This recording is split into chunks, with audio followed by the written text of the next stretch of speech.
ನೋಡ್ರಿ 1950 ಜನವರಿ 26 ಯಾವ ದಿನ ಬರುತ್ತೆ ಅಂತ ಕೇಳಿದ್ದಾರೆ. ಈ ರೀತಿ ಪ್ರಶ್ನೆ ಕೊಟ್ಟಾಗ ನಮಗೆ ಸ್ವಲ್ಪ ಟ್ರಿಕ್ಸ್ ಇದೆ. ಇಲ್ಲಿ ಎಷ್ಟು ವರ್ಷಕ್ಕೆ ನಮಗೆ ವಿಷಮ ದಿನಗಳು ಬರುತ್ತವೆ? ಈಗ 100 ವರ್ಷಕ್ಕೆ ಎಷ್ಟು ವಿಷಮ ದಿನಗಳು, 200 ವರ್ಷಕ್ಕೆ ವಿಷಮ ದಿನಗಳು, 300 ವರ್ಷಕ್ಕೆ ಎಷ್ಟು ವಿಷಮ ದಿನಗಳು, 400 ವರ್ಷಕ್ಕೆ ಎಷ್ಟು ವಿಷಮ ದಿನಗಳು ಬರುತ್ತವೆ ಅಂತ ನೋಡೋಣ. ನೋಡ್ರಿ, ಮೊದಲು ನಾವು 100 ವರ್ಷಕ್ಕೆ ಎಷ್ಟು ವಿಷಮ ದಿನಗಳು ಬರುತ್ತವೆ ಅಂತ ನೋಡ್ರಿ. ಮೊದಲು ಇವುಗಳನ್ನು ನಾವು ಕಂಡುಹಿಡಿಬೇಕು. ಇವುಗಳ ಗೊತ್ತಿದ್ದರೆ ಮಾತ್ರ ಈ ಪ್ರಶ್ನೆಯನ್ನು ಕಂಡುಹಿಡಲಿಕ್ಕೆ ನಮಗೆ ಈಸಿ ಆಗುತ್ತೆ. 100 ವರ್ಷವಿದ್ದಾಗ ನಮಗೆ 5 ವಿಷಮ ದಿನಗಳು ಬರುತ್ತವೆ. ಎಷ್ಟು? 5 ವಿಷಮ ದಿನಗಳು ಬರುತ್ತವೆ. ನೀವು ಇವುಗಳನ್ನು ಲೆಕ್ಕ ಮಾಡ್ಕೊಳ್ಳುತ್ತಾ ಕುಂದ್ರಬಾರ್ದು. ಇವುಗಳನ್ನು ಸ್ವಲ್ಪ ಬಾಯ್ಪಟ್ಟು ಹಾಕಿಬಿಡ್ರಿ ಸಾಕು. 200 ಇದ್ದಾಗ 3 ವಿಷಮ ದಿನಗಳು, 300 ಇದ್ದಾಗ ನಮಗೆ 1 ವಿಷಮ ದಿನ ಬರುತ್ತೆ, 400 ಇದ್ದಾಗ 0 ವಿಷಮ ದಿನಗಳು. ಇಲ್ಲಿ 76 100 ವರ್ಷದಲ್ಲಿ 76 ಸಾಮಾನ್ಯ ವರ್ಷ ಬರುತ್ತೆ, 24 ಮಾತ್ರ ಅಧಿಕ ವರ್ಷಗಳು ಬರುತ್ತವೆ. 76 ಅನ್ನೋದು 76 ವರ್ಷಗಳು ಸಾಮಾನ್ಯ ವರ್ಷಗಳು,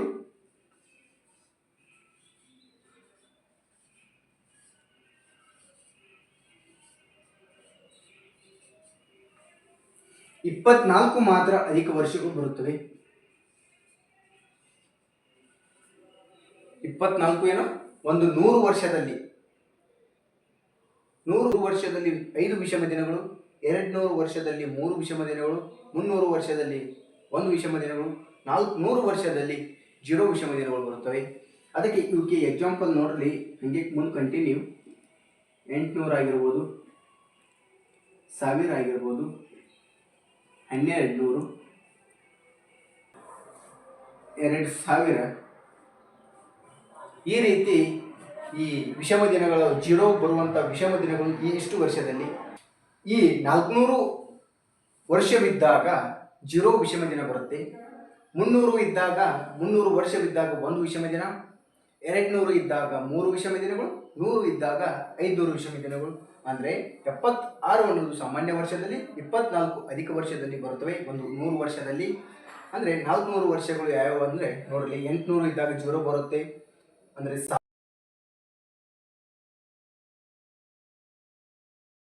1200, 1600, 2000 ಇದ್ದಾಗ ಇದು 0 ಬರುವಂಥ ವಿಷಮ ದಿನಗಳ ಒಂದು ಎಕ್ಸಾಂಪಲ್ ಇವು.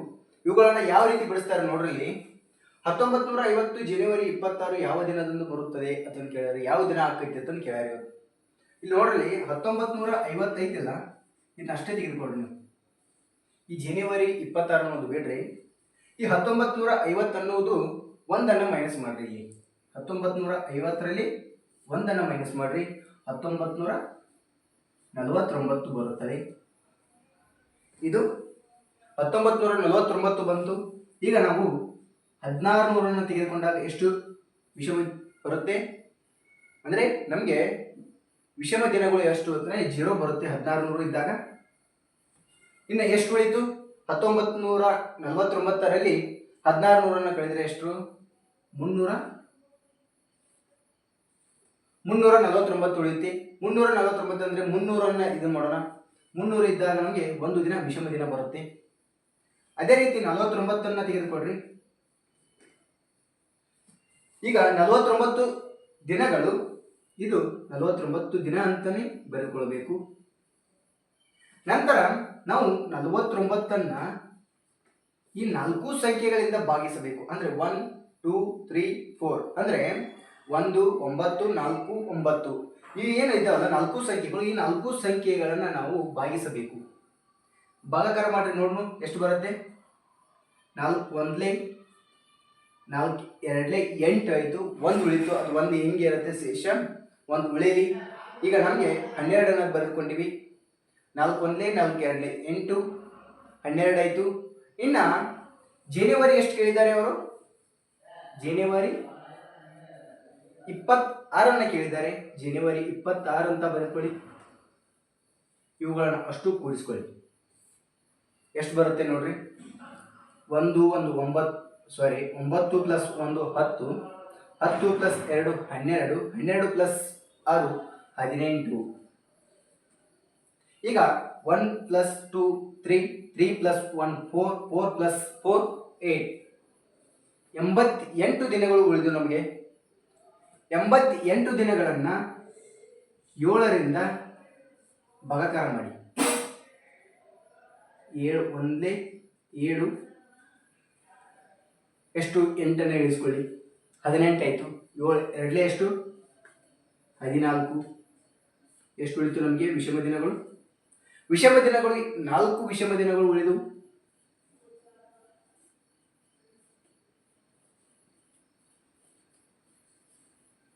ಈ 4 ವಿಷಮ ದಿನಗಳನ್ನು ನಾವು ಏನು ಹೇಳಿದ್ದೆ ನಿಮಗೆ? ರವಿವಾರ ಅನ್ನುವುದು 0, ಸೋಮವಾರ ಅನ್ನೋದು 1, 2 ಮಂಗಳವಾರ, 3 ಬುಧವಾರ, 4 ಗುರುವಾರ ಆಗುತ್ತೆ. ನೋಡ್ರಲ್ಲಿ ನಮಗೆ 0 ಇದ್ದಾಗ ರವಿವಾರ, ಇದು ಸಂಡೇ. 1 ಅನ್ನುವುದು ಸೋಮವಾರ,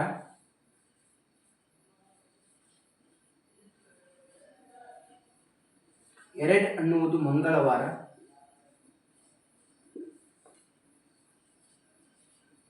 3 ಅನ್ನುವುದು 3 ಬುಧವಾರ, 4 ಅನ್ನುವುದು ಗುರುವಾರ. ಆನ್ಸರ್ ನಮ್ಗೆ ಏನು ಬಂತು? 4 ಅನ್ನುವುದು ಅಂದರೆ ವಿಷಮ ದಿನ ಎಷ್ಟು ಉಳಿದಿದೆ? 4 ಉಳಿದಿದೆ. ಅಂದರೆ ನಮಗೆ ಗುರುವಾರ 1950 ಜನವರಿ 26ನೇ ತಾರೀಕು ಯಾವ ವಾರ ಆಗಿತ್ತು ಅಂದರೆ ಅವತ್ತು ಗುರುವಾರವಾಗಿತ್ತು. ಅಂದರೆ ಇದನ್ನು ಪ್ರಶ್ನೆಯನ್ನು ಎಷ್ಟೋ ಎಕ್ಸಾಮ್ನಲ್ಲಿ ಕೇಳಿದ್ದಾರೆ. ಇವುಗಳನ್ನು ಪ್ರಾಕ್ಟೀಸ್ ಮಾಡ್ತಾ ಹೋಗಿ. ಸ್ವಲ್ಪ ಇದೇ ರೀತಿ ಇರುತ್ತೆ, ಸೇಮ್ ಹಿಂಗೆ ಬರೆಯಿರಿ, ಹಿಂಗೆ ಸ್ಟೆಪ್ ಆಗಿ ಇದು ಮಾಡಿರಿ. ಸ್ವಲ್ಪ ಇನ್ನೊಂದೆರಡು ನಿಮಗೆ ಕ್ವಶನನ್ನು ಕೊಡ್ತೀನಿ ನೋಡ್ರಿ. ಪ್ರಶ್ನೆ ನೋಡ್ರಿ. ಮಾರ್ಚ್ 13, 2011 ಯಾವ ದಿನ ಹೋಗುತ್ತೆ ಅಂತ ಕೇಳಿದ್ದಾರೆ. ನಿಮಗೆ ಏನು ಹೇಳಿದೆ? 100 ಅನ್ನುವುದು ವಿಷಮ ದಿನಗಳು ಎಷ್ಟು? 5. 200 ಇದ್ದಾಗ 3 ವಿಷಮ ದಿನಗಳು, 300 ಇದ್ದಾಗ ನಮಗೆ ವಿಷಮ ದಿನಗಳು 1, 400 ಇದ್ದಾಗ 0 ನಮಗೆ ವಿಷಮ ದಿನಗಳು ಬರುತ್ತವೆ. ಇವುಗಳನ್ನಷ್ಟು ಸ್ವಲ್ಪ ಭಯಪಟ್ಟು ಹಾಕಿದರೆ ನಿಮಗೆ ಇವುಗಳನ್ನು ಬಿಡಿಸ್ಲಿಕ್ಕೆ ಈಸಿ ಆಗುತ್ತೆ. ನೋಡ್ರಲ್ಲಿ ನಾವು ವರ್ಷವನ್ನು ತೆಗೆದುಕೊಳ್ಬೇಕು. ಮೊದಲು 2011 ತೆಗೆದುಕೊಳ್ಬೇಕು. 2011ರಲ್ಲಿ -1 ಕಳೆಯಿರಿ. ಈ -1 ಕಳೆಯಿರಿ, ಎಷ್ಟು ಬರುತ್ತೆ? 2010 ಆಗುತ್ತೆ. 2010ರಲ್ಲಿ ನಮಗೆ 2000 ಅನ್ನುವುದು ಭಾಗ ಹೋಗುತ್ತೆ ನಮಗೆ. ಅಂದರೆ ಈ 2000 ನಮಗೆ ವಿಷಮ ದಿನ 0 ಬರುತ್ತೆ. ಇನ್ನು ಎಷ್ಟು ಉಳಿತು? 10 ಉಳಿತು ನಮಗೆ. 10 ಉಳಿದಾಗ = ಎಷ್ಟು ನಮಗೆ? 10ಅನ್ನು ಬರೆದುಕೊಳ್ಳ್ರಿ. ಇಲ್ಲಿ 10ಅನ್ನು ನಾವು ಈ 4 ಸಂಖ್ಯೆಯಿಂದ ಭಾಗಿಸಬೇಕು. 1 2 3 4 4 ಸಂಖ್ಯೆಗಳಿವೆ. ಈ 4 ಸಂಖ್ಯೆಗಳಿಂದ ಭಾಗಿಸಿದಾಗ ನಮಗೆ 4 2 8, 2 ಉಳಿತು, ಶೇಷ ಉಳಿದದು. ನಂತರ ನಮಗೆ ಅವರು ಯಾವ ತಿಂಗಳು ಕೇಳಿದ್ದಾರೆ? ಮಾರ್ಚನ್ನು ಕೇಳಿದ್ದಾರೆ. ಮೊದಲು ನಾವು ಜನವರಿಯನ್ನು ಬರೆದುಕೊಳ್ಬೇಕು. ಜನವರಿ ಎಷ್ಟು ದಿನಗಳು? 31 ದಿನಗಳು. ನಮಗೆ ವಿಷಮ ದಿನಗಳು ಎಷ್ಟು ಉಳಿಯುತ್ತವೆ? 3 ಉಳಿಯುತ್ತವೆ. ಅಂದರೆ ಜನವರಿಯಲ್ಲಿ 31 ದಿನಗಳು, ವಿಷಮ ದಿನಗಳು ಎಷ್ಟು? 3 ವಿಷಮ ದಿನಗಳು. ಫೆಬ್ರವರಿಯಲ್ಲಿ ಎಷ್ಟು ಉಳಿಯುತ್ತವೆ? ಎಷ್ಟು ದಿನಗಳು? ಇದು ಸಾಮಾನ್ಯ ವರ್ಷವಿದೆ. ಮೊದಲು ನೋಡ್ರಿ, ಇದು ಯಾವ ವರ್ಷವಿದೆ ಅಂತ ಇದನ್ನು ನೋಡಬೇಕು ನೀವು. 2000 ಅಂದರೆ 2011 ನೋಡಲ್ಲ, 2010 ಇದು ಯಾವ ವರ್ಷ ಸಾಮಾನ್ಯ ವರ್ಷವಿದೆಯೋ ಇಲ್ಲ ಅಧಿಕ ವರ್ಷವಿದೆಯೋ ಅಂತ ನೋಡಬೇಕು. ಫೆಬ್ರವರಿ ಇದು ಸಾಮಾನ್ಯ ವರ್ಷ 2010, ಅದಕ್ಕೆ ನಾವು ಇದು 28 ದಿನಗಳು ಇರುತ್ತವೆ. ಇಲ್ಲಿ 0 ಅಂತ ಬರೆದುಕೊಡ್ರಿ. ಅಂದರೆ ನಮಗೆ ಯಾವುದು ಶೇಷ ಉಳಿಯಲ್ಲ, ಅಂದರೆ ವಿಷಮ ದಿನಗಳು ಉಳಿಯೋದಿಲ್ಲ. ಮಾರ್ಚನ್ನು ತೆಗೆದುಕೊಳ್ಳ್ರಿ. ಮಾರ್ಚನ್ನು ತೆಗೆದುಕೊಂಡಾಗ ಎಷ್ಟು ಕೇಳಿದ್ದಾರೆ? 13ನೇ ತಾರೀಕು ಕೇಳಿದ್ದಾರೆ. ಮಾರ್ಚ್ 13ಅನ್ನು ಬರೆದುಕೊಡ್ರಿ. ಇವುಗಳನ್ನು ಕೂಡಿಸ್ಕೊಳ್ಳಿ, ಅಷ್ಟೂ ಕೂಡಿಸ್ಕೊಳ್ಬೇಕು. 10 ಪ್ಲಸ್ 2 12, 12 ಪ್ಲಸ್ 5 15, 15 ಪ್ಲಸ್ 10 ಎಷ್ಟು? 25, 25 ಪ್ಲಸ್ 28 ಎಷ್ಟು ಉಳಿತು? 28 ಬರುತ್ತೆ. ನಮಗೆ 28ಅನ್ನು 7ರಿಂದ ಭಾಗಾಕಾರ ಮಾಡಿರಿ. 7 3 21, 7 4 28. ನಮಗೆ ವಿಷಮ ದಿನಗಳು 0 ಬರುತ್ತೆ. ಇಲ್ಲಿ ಯಾವುದೇ ಒಂದು ವಿಷಮ ದಿನ ಬರುವುದಿಲ್ಲ. ನಮಗೆ 0 ಹೇಳಿದಾಗ 0 ಅಂತ ಬಂದಾಗ ನಮಗೆ ರವಿವಾರ ಅಂತ ಹೇಳಿದೆ. ನಮಗೆ ಇಲ್ಲಿ ಆನ್ಸರ್ ಏನಿದೆ, ಶೇಷ ಅಂದರೆ ವಿಷಮ ದಿನ ಏನಿದೆ 0 ಇದೆ. ಇದು ಮಾರ್ಚ್ 13, 2011ರಲ್ಲಿ ಯಾವ ದಿನ ಆಗುತ್ತೆ ಅಂದರೆ ರವಿವಾರ. ರವಿವಾರ ಅಥವಾ ಭಾನುವಾರ.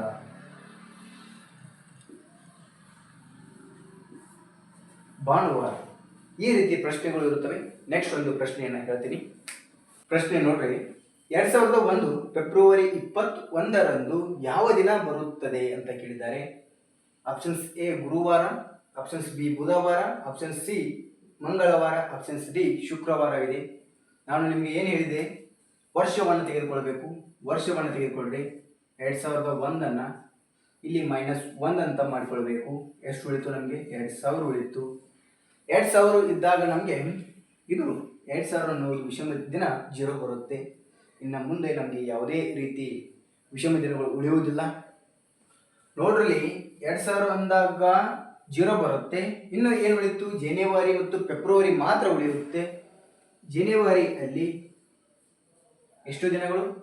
31 ದಿನಗಳು. ಜನವರಿಯಲ್ಲಿ ಎಷ್ಟು ದಿನಗಳು ನಮಗೆ? 31 ದಿನಗಳು. ನಮಗೆ ಈ ವರ್ಷವನ್ನು ನೋಡ್ಬೇಕಂತ ಹೇಳಿದ್ದೀನಿ. ನಮಗೆ 2001 1ರಲ್ಲಿ ಕಳೆದರೆ ಅಂದರೆ 2000 ಉಳಿತು ನಮಗೆ. ಇದು ಅಧಿಕ ವರ್ಷವಿದೆಯೋ ಇದು ಸಾಮಾನ್ಯ ವರ್ಷವಿದೆಯೋ ಅಂತ. ಇದು ಅಧಿಕ ವರ್ಷವಿದೆ. ಅಧಿಕ ವರ್ಷವಿದ್ದಾಗ ನಮಗೆ ಇಲ್ಲಿ ಫೆಬ್ರವರಿ 29 ಬರುತ್ತೆ. ಪ್ಲಸ್ ಇಲ್ಲಿ 29 2 ಹಚ್ಚಲ್ಲ, 1 ಬರೆದುಕೊಳ್ಳ್ರಿ. ಫೆಬ್ರವರಿಯಲ್ಲಿ ಇದು ಅಧಿಕ ವರ್ಷವಿದ್ದಾಗ ನಾವು ಒಂದು ದಿನವನ್ನು ಬರೆದುಕೊಳ್ಬೇಕು ಅಧಿಕ ವರ್ಷವಿದ್ದಾಗ. ನಂತರ ಫೆಬ್ರವರಿ 21 ಕೇಳಿದ್ದಾರೆ ಅವರು. ಪ್ಲಸ್ ಇಲ್ಲಿ ಪ್ಲಸ್ ಅನ್ನು ಬರೆದುಕೊಳ್ರಿ. 21 ಬರೆದುಕೊಂಡ್ರಿ. ಡಿವೈಡೆಡ್ ಬೈ ಎಷ್ಟಾಗುತ್ತೆ? 22. ಇದು 22 ಆಗುತ್ತೆ. ಇದು 22 ಪ್ಲಸ್ 31 ಎಷ್ಟಾಗುತ್ತೆ? 53. 53 ಬಂತು. 53 ಬಂದಾಗ ನಾವು 7ರಿಂದ ಭಾಗಲೇ ಮಾಡಬೇಕು. ಎಷ್ಟು? 7 7 49. 13ರಲ್ಲಿ 9 ಕಳೆದರೆ ಎಷ್ಟು? 4. 0 ಉಳಿಯುತ್ತೆ. ನಮಗೆ ವಿಷಮ ದಿನ ಏನು ಬಂತು? 4 ಬಂತು. 0 ಅಂದಾಗ ನಮ್ಮ ಯಾವ ವಾರ? ರವಿವಾರ. 1 2 3 4 ನಮಗೆ 4ನೇ ದಿನದ ಒಂದು ಯಾವ ದಿನ ಆಗುತ್ತೆ ಅಂತ ಕೇಳಿದ್ದಾರೆ. ರವಿವಾರ, ಸೋಮ, ಮಂಗಳ, ಬುಧವಾರ, ಇದು ಗುರುವಾರ. ಯಾವ ವಾರ? ಗುರುವಾರ. ಆಪ್ಷನ್ಸ್ನಲ್ಲಿ ನೋಡ್ರಿ, ಆಪ್ಷನ್ಸ್ ಎ ಗುರುವಾರವಿದೆ. ನಮಗೆ ಕರೆಕ್ಟ್ ಆಗಿರುವಂಥ ಆನ್ಸರ್ ಯಾವುದು? ಗುರುವಾರ. ಈ ರೀತಿ ಪ್ರಶ್ನೆ ಕೇಳ್ತಾರೆ. ನೆಕ್ಸ್ಟ್ ಒಂದು ಪ್ರಶ್ನೆಯನ್ನು ನೋಡೋಣ. ಈ ಪ್ರಶ್ನೆಯನ್ನು ಸಹಿತ ನೋಡ್ರಿ, 2015 ಜುಲೈ 15ರಂದು 15 ಜುಲೈ 2015 ಯಾವ ದಿನವಾಗುತ್ತೆ ಅಂತ ಕೇಳಿದ್ದಾರೆ. ನೋಡ್ರಲ್ಲಿ 400 ವರ್ಷ ಇದ್ದಾಗ ಎಷ್ಟು ವಿಷಮ ದಿನ? 0. 300 ಇದ್ದಾಗ 1, 200 ಇದ್ದಾಗ 3, 100 ಇದ್ದಾಗ 100 ವರ್ಷವಿದ್ದಾಗ 5 ವಿಷಮ ದಿನಗಳನ್ನು ನೋಡ್ತೀವಿ. ಈ ರೀತಿ ನೋಡ್ತೀವಿ ನಾವು ವರ್ಷಗಳಿದ್ದಾಗ. ನಾವು ಏನನ್ನು ತೆಗೆದುಕೊಳ್ಬೇಕು? 2015 ತೆಗೆದುಕೊಳ್ಬೇಕು. ಇಲ್ಲಿ -1 ಮಾಡ್ರಿ. ಎಷ್ಟಾಗುತ್ತೆ? 2014 ಆಗುತ್ತೆ. ಇದು ಸಾಮಾನ್ಯ ವರ್ಷವೋ ಇಲ್ಲ ಅಧಿಕ ವರ್ಷವೋ ನೋಡಬೇಕು. ಇದು ಸಾಮಾನ್ಯ ವರ್ಷವಾಗಿದೆ 2014 ಅನ್ನೋದು. ಈ 2014 ಅನ್ನುವುದು ಸಾಮಾನ್ಯ ವರ್ಷ. ಇಲ್ಲಿ ನಾವು 1600 ಅಂದರೆ 2000 ತೆಗೆದುಕೊಳ್ರಿ. 2000 ಇದ್ದಾಗ ನಮಗೆ ವಿಷಮ ದಿನ 0 ಆಗುತ್ತೆ. ವರ್ಷವಿದ್ದಾಗ 0 ವಿಷಮ ದಿನಗಳು ಬರುತ್ತವೆ. ಅದೇ ರೀತಿ ನಮಗೆ ಎಷ್ಟು ಉಳಿತು? 14 ಉಳಿತು. ಈ =14 ಬರೆದುಕೊಳ್ರಿ ಇಲ್ಲಿ. ನಂತರ 14 ಭಾಗಲೇ ಮಾಡಬೇಕು. ನಿಮಗೆ ಏನು ಹೇಳಿದೆ? ಈ 4 ಸಂಖ್ಯೆಗಳಿಂದ ಭಾಗಾಕಾರ ಮಾಡಿ 4ರಿಂದ 4 3 12 ಆಗುತ್ತೆ. ನಮಗೆ ಶೇಷ ಏನೇ ಬರಲಿ 4 3 12 ಆಯಿತು. 12 ಬಂದಾಗ ನೆಕ್ಸ್ಟ್ ಏನು ಕೇಳಿದ್ದಾರೆ ಅವರು? ಜುಲೈ ಕೇಳಿದ್ದಾರೆ. 2015 ಜುಲೈ ಕೇಳಿದ್ದಾರೆ. ಜನವರಿ ಏನಾಗುತ್ತೆ? 3. ಫೆಬ್ರವರಿ ಇದು ಏನು? ಸಾಮಾನ್ಯ ವರ್ಷ. ಸಾಮಾನ್ಯ ವರ್ಷ ಇದ್ದಾಗ ಏನಾಗುತ್ತೆ? ಇದು 0 ಬರುತ್ತೆ. February, March 3, April 2, May, June, July ಏನು ಕೇಳಿದ್ದಾರೆ? ಜುಲೈ 15 ಕೇಳಿದ್ದಾರೆ ಅವರು. ಜೂನ್ 2 ಆಗುತ್ತೆ. ಇದು ಏಪ್ರಿಲ್, ಮೇ 3 ಆಗುತ್ತೆ. ಇವು ಅಷ್ಟು ಕೂಡಿಸ್ಕೊಳ್ಳಿ. ಅಷ್ಟು ಕೂಡಿಸ್ಕೊಂಡಾಗ ಎಷ್ಟಾಗುತ್ತೆ ನೋಡ್ರಿ. ಈ 14, 12, 3, 6, 9, 2, 4 ಆಗುತ್ತೆ. ಇಲ್ಲಿ ಪ್ಲಸ್ 15, 5 ಪ್ಲಸ್ 4 9 ಆಯಿತು. 9 ಪ್ಲಸ್ 9 18, 18 ಪ್ಲಸ್ 2 20, 20 ಪ್ಲಸ್ 24 24 ಆಯಿತು. 2 ಪ್ಲಸ್ 3 3 ಪ್ಲಸ್ 4 4 1 5 54 ಆಯಿತು. ಡಿವೈಡೆಡ್ ಬೈ 7 ಮಾಡಿರಿ. 7 7 49 56 ಆಗುತ್ತೆ. 14ರಲ್ಲಿ 9 ಕಳೆದರೆ ಎಷ್ಟು? 14ರಲ್ಲಿ 9 ಕಳೆದರೆ ಎಷ್ಟಾಗುತ್ತೆ? 5 ಆಗುತ್ತೆ. ಆನ್ಸರ್ ನಮಗೆ ಯಾವ್ದು ಬರುತ್ತೆ ನೋಡ್ರಿ. ಇಲ್ಲಿ 5 ವಿಷಮ ದಿನ ಬಂದಾಗ ನಾವು ಶುಕ್ರವಾರ ಬರುತ್ತೆ. ಸ್ವಲ್ಪ ನೋಡ್ರಿ, ಮಿಸ್ಟೇಕ್ ಆಗಿದೆ. ಇಲ್ಲಿ 12 ಬರೆದುಕೊಳ್ಳಲ್ಲ, ಇಲ್ಲಿ 3 ಬರೆದುಕೊಳ್ಬೇಕು. ಸ್ವಲ್ಪ ಇಲ್ಲಿ 3 ಅಂತ ಬರೆದುಕೊಳ್ರಿ. 4 3 4 1 4 3 ಆಗ್ಬೇಕದು. 3 ಬರೆದುಕೊಳ್ರಿ. 3 1 3 3 2 3 9 3 4 12 ಆಗುತ್ತೆ. ಇಲ್ಲಿ ಸ್ವಲ್ಪ ಇದನ್ನು ತೆಗೆದಿದ್ದೀನಿ. ನಂತರ ಇದು 45 ಆಗುತ್ತೆ ಟೋಟಲ್ ಆಗಿ. ಇದು ಸ್ವಲ್ಪ 1 ಇದು ಬಿಡ್ರಿ. ಇದು ಇಲ್ಲಿ ಬರೆದುಕೊಳ್ಳಿ. ಈ ಕಡೆ ಬರೆದ್ರೆ 14 ಪ್ಲಸ್ 12 4 15 ಆಗುತ್ತೆ. 5 ಪ್ಲಸ್ 4 ಎಷ್ಟು? 9 9 ಪ್ಲಸ್ 2 11 11 ಪ್ಲಸ್ 4 ಎಷ್ಟು? 15 ಆಗುತ್ತೆ. 45 ಆಗುತ್ತೆ. 45ನ್ನು 7ರಿಂದ ಭಾಗಾಕಾರ ಮಾಡಿರಿ ನೀವು. 7 1 ಸಾರಿ 7 6 42 ಎಷ್ಟು ಉಳಿಯುತ್ತೆ? 3 ಉಳಿಯುತ್ತೆ. ನಾವು ಏನು ಹೇಳಿದ್ದೆ ನಿಮಗೆ? 0 ಇದ್ದಾಗ ಭಾನುವಾರ, 1 2 3 ಕೇಳಿದ್ದಾರೆ ನಮಗೆ. 3 ಅನ್ನೋದು ಸೋಮವಾರ, ಮಂಗಳವಾರ, ಬುಧವಾರ. ಆನ್ಸರ್ ಏನು ಬರುತ್ತೆ? ಬುಧವಾರ. ಆಪ್ಷನ್ಸ್ನಲ್ಲಿ ಯಾವುದಿದೆ? ಸಿ. ಆಪ್ಷನ್ಸ್ನಲ್ಲಿ ಸಿ ಇದೆ. ಆನ್ಸರ್ ನಮಗೆ ಬುಧವಾರ ಆಗುತ್ತೆ. ಈ ರೀತಿ ಪ್ರಶ್ನೆಗಳನ್ನು ನೋಡ್ತಾ ಹೋಗೋಣ. ಪ್ರಶ್ನೆಯನ್ನು ನೋಡ್ರಿ. 1947 ಆಗಸ್ಟ್ 15 ಯಾವ ದಿನ ಆಗುತ್ತೆ ಅಂತ ಕೇಳಿದ್ದಾರೆ ನೋಡ್ರಿ. ನಾವು ಏನು ಹೇಳಿದೆ ನಿಮಗೆ? ವರ್ಷವನ್ನು ಬರೆದುಕೊಡ್ರಿ. 1947 ಇದು 1947 ಅಂತ ಬರೆದುಕೊಡ್ರಿ. -1 ಮಾಡಿರಿ. ಎಷ್ಟು ಉಳಿಯುತ್ತೆ? 1946 ಆಗುತ್ತೆ. 1946 ಅಂದರೆ ನಮ್ಗೆ ಎಷ್ಟು ಉಳಿಬೇಕು? ಎಷ್ಟನ್ನು ತೆಗಿಬೇಕು? 1600 ಬರೆದುಕೊಂಡಾಗ ಇದು ವಿಷಮ ದಿನ 0 ಉಳಿಯುತ್ತೆ. ಇಲ್ಲಿ ಇನ್ನು ಎಷ್ಟು ಉಳಿಯುತ್ತೆ?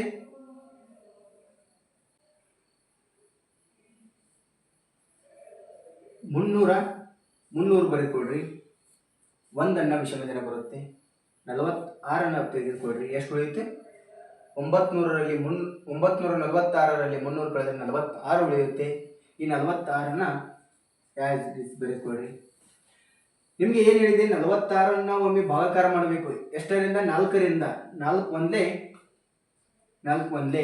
ಅಂದರೆ ನಮಗೆ ಶೇಷ ಏನೇ ಉಳಿಲಿ? 4 1 ಆಯಿತು. ಇನ್ನು ನೆಕ್ಸ್ಟ್ ಏನು ಕೇಳಿದ್ದಾರೆ? ಆಗಸ್ಟ್ ಕೇಳಿದ್ದಾರೆ. ಆಗಸ್ಟ್ ಅಂದರೆ ಜನವರಿ ಮೊದಲು. ಜನವರಿ ಎಷ್ಟು? 3. ಫೆಬ್ರವರಿ ಇದು ಏನು ಸಾಮಾನ್ಯ ವರ್ಷವೋ ಅಧಿಕ ವರ್ಷವೋ? ಇದು ಸಾಮಾನ್ಯ ವರ್ಷವಿದೆ. ಸಾಮಾನ್ಯ ವರ್ಷವಿದ್ದಾಗ 0 ಅಂತ ಬರೆದುಕೊಡ್ರಿ. March, April, May, June, July, ಇನ್ನು ಆಗಸ್ಟ್. ಆಗಸ್ಟ್ ಎಷ್ಟು? 15ನೇ ತಾರೀಕು ಹೇಳಿದ್ದಾರೆ. ಜುಲೈ ಏನು?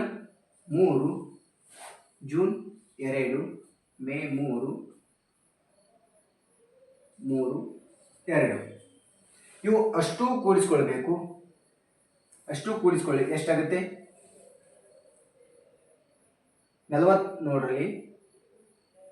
6 ಪ್ಲಸ್ 1 ಎಷ್ಟು 7, 7 ಪ್ಲಸ್ 1 8, 8 ಪ್ಲಸ್ 3 ಎಷ್ಟು 11, 11 plus 3 14, 14 plus 2 16, 16 plus 3 19, 19 plus 2 21, 21 plus ಎಷ್ಟು ರೀ 3 24, 24 ಪ್ಲಸ್ ಎಷ್ಟು 5 29, 2 ಪ್ಲಸ್ 1 3, 3 ಪ್ಲಸ್ 1 4, 4 ಪ್ಲಸ್ 4 8 ಎಷ್ಟಾಗುತ್ತೆ 89 ಆಗುತ್ತೆ. 89ಅನ್ನು ನಾವು 7ರಿಂದ ಭಾಗಾಕಾರ ಮಾಡಿರಿ. 7 1 7, 1 ಉಳಿಯುತ್ತೆ. 19ಅನ್ನು ಬರೆದುಕೊಡ್ರಿ. 7 2 14, ನಿಮಗೆ 5 ಉಳಿಯುತ್ತೆ. 9ರಲ್ಲಿ 4 ಕಳೆದ್ರೆ 5, ಅಂದರೆ 5ನೇ ದಿನ ಯಾವ ವಾರ ಆಗುತ್ತೆ ನೋಡ್ರಿ. 5ನೇ ದಿನ ನಮಗೆ 0 ಇದ್ದಾಗ ರವಿವಾರ. 1 2 3 4 5 ಸೋಮವಾರ, ಮಂಗಳವಾರ, ಬುಧವಾರ, ಗುರುವಾರ, ಶುಕ್ರವಾರ. ಆನ್ಸರ್ ಏನಾಗುತ್ತೆ ಶುಕ್ರವಾರ. ಈ ರೀತಿ ಪ್ರಶ್ನೆಗಳು ಇರ್ತವೆ. ಇವುಗಳನ್ನು ಸ್ವಲ್ಪ ನೀವು ಪ್ರಾಕ್ಟೀಸ್ ಮಾಡಿರಿ. ಇನ್ನು ನೆಕ್ಸ್ಟ್ ಒಂದು ಕ್ಲಾಸಿನಲ್ಲಿ ಈ ಕ್ಯಾಲೆಂಡರ್ ಅಧ್ಯಾಯ ಮುಗಿತು. ಇದು ಇನ್ನು ನೆಕ್ಸ್ಟ್ ಒಂದು ಬೇರೆ ಟಾಪಿಕ್ ಹೇಳ್ತೀನಿ.